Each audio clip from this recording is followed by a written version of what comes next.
बोलो जयकारा। बोल मेरे श्री गुरु महाराज की जय। बोलिए सांचे दरबार की जय। तो प्रेमियों, भगवान ने हमारे को मनुष्य को चौला दिया है, ये पिंजरा दिया है। जिस पिंजरे को हम बड़ा संभाल संभाल करके रखा है। पिंजरा क्या है?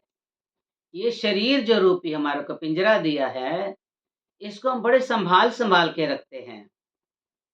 इसको कहीं सेंट लगाएंगे, कहीं क्रीम लगाएंगे, कहीं पाउडर लगाएंगे, इसके पीछे लगे रहते हैं।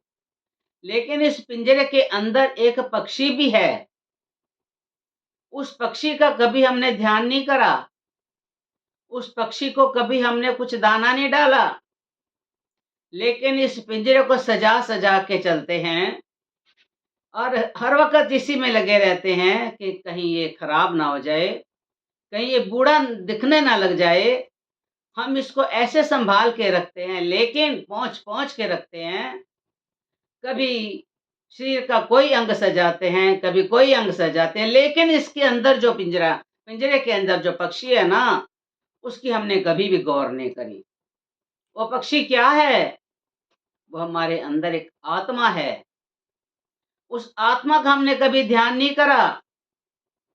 इसको भी कोई खुराक देनी है, इसको भी कुछ खिलाना है। बस पिंजरे को पोंछते हैं। जैसे एक औरत है ना, उसके पास सोने का पिंजरा है। सोने के पिंजरे को देख देख के बहुत खुश होती है। ये सोने का पिंजरा क्या है? हमारा शरीर है।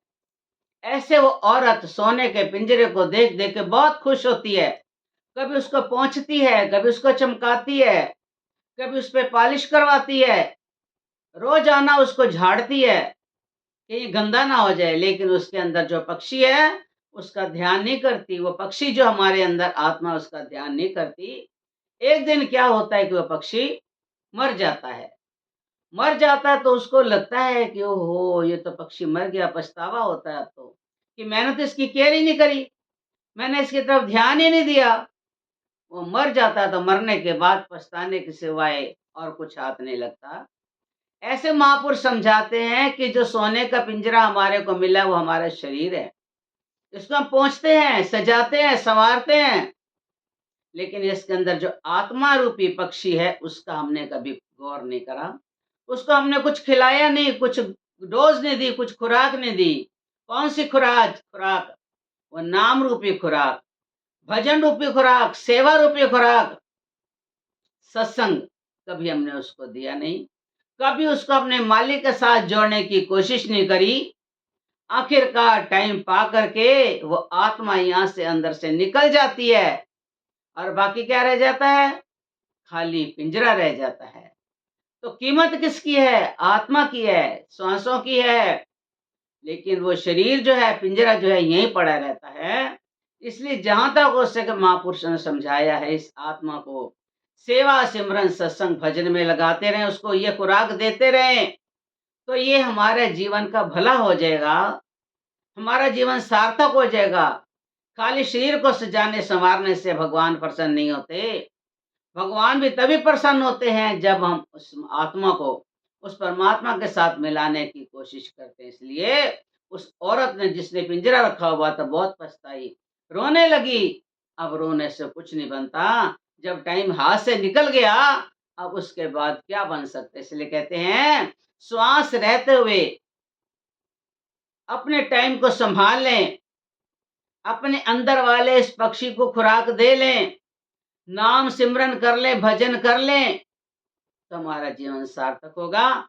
वरना लोक में और परलोक में हमारा मुंह काला हो जाएगा। भगवान हिसाब लेंगे कि तेरे को मनुष्य चोला दे करके भेजा था, तूने कितना भजन करा, इतना सुंदर तेरे को काया दी, परिवार दिया, दरबार दिया, गुरु मिले, संत मिले, दीक्षा मिली, लेकिन तूने इस पे गौर नहीं करी। इसलिए महापुरुषों के कहने पर चल करके हमें इस पे गौर करना है। उनकी बातों को इग्नोर ना करें, उनकी बातों को अपने अंदर रखें और विचारें। उन विचारों पर चलेंगे तो हमारा जीवन जो है सार्थक हो जाएगा। बोलो जयकारा। बोल मेरे श्री गुरु महाराज की